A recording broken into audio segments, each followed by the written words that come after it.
আসসালামু আলাইকুম সবাইকে। মিষ্টির জগতে সবচেয়ে সহজ এবং সবচেয়ে জনপ্রিয় মিষ্টিটা হচ্ছে সন্দেশ।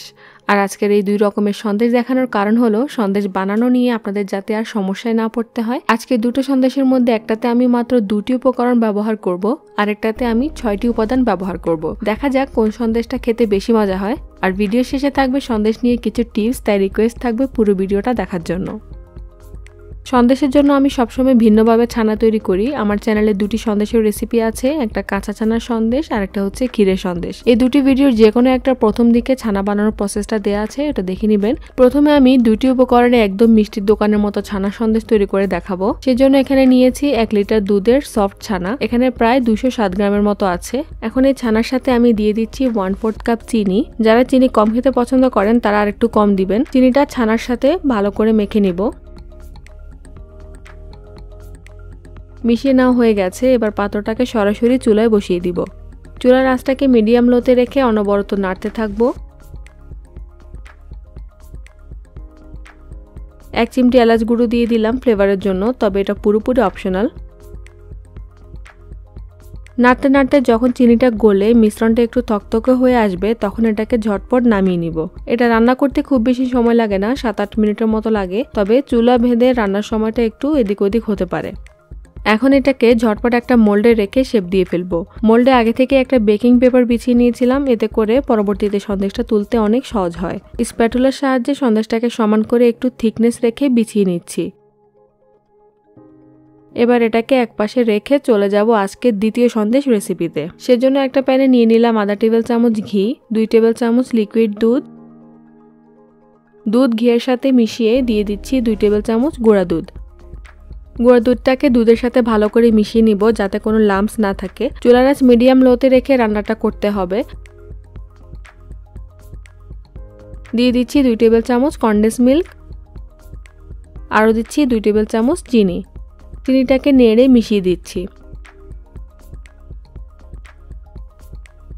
তারপর দিয়ে দিচ্ছি 1 লিটার দুধের সফট ছানা, এখানে প্রায় 207 গ্রামের মতো ছানা হয়েছে। ছানাটা দিয়ে বাকি ইনগ্রেডিয়েন্টসগুলোর সাথে ভালো করে মিশিয়ে রান্না করতে হবে। অনবরত নাড়তে থাকবো আর স্প্যাটুলা দিয়ে এভাবে ছানাটাকে ম্যাশ করতে থাকবো। যখন ছানাটা থকথকে হয়ে আসবে এবং প্যান থেকে উঠে আসবে, তখন বুঝতে হবে এটা হয়ে গেছে। হয়ে যাওয়া মাত্রই দ্রুত মোল্ডে ঢেলে নিতে হবে। এটা হতেও খুব বেশি সময় লাগে না, 6-7 মিনিটের মতোই লাগে। ছানাটাকে মোল্ডে নিয়ে স্প্যাটুলার সাহায্যে সমান করে দিচ্ছি। এই সন্দেশটা কিন্তু পরিমাণে আগেরটার তুলনায় একটু বেশি হয়েছে, যদিও ছানার পরিমাণ দুটোতে একই নিয়েছিলাম, কিন্তু এখানে অন্যান্য উপাদানের কারণে সন্দেশটা বেশি হয়েছে। এখন আমি অপেক্ষা করব এগুলো রুম টেম্পারেচারে আসা পর্যন্ত। রুম টেম্পারেচারে আসার পর এটাকে ফ্রিজে রেখে দিব পুরোপুরি ঠান্ডা হয়ে যাওয়া পর্যন্ত। ফ্রিজে রেখে পুরো ঠান্ডা করে তারপরে আমি সন্দেশটাকে কাটবো। ফিরে আসলাম প্রায় 6-7 ঘন্টা পর। এখন বেকিং পেপারটা ধরে সন্দেশটাকে তুলে নিব। প্রথমে আমি মাত্র 2টা উপকরণের তৈরি সন্দেশটাকে কেটে নিব।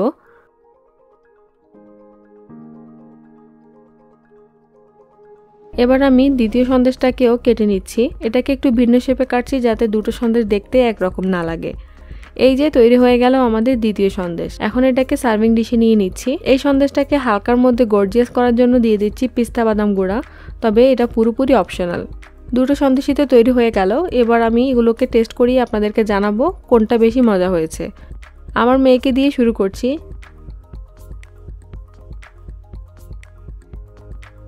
কোনটা বেশি মজা হয়েছে?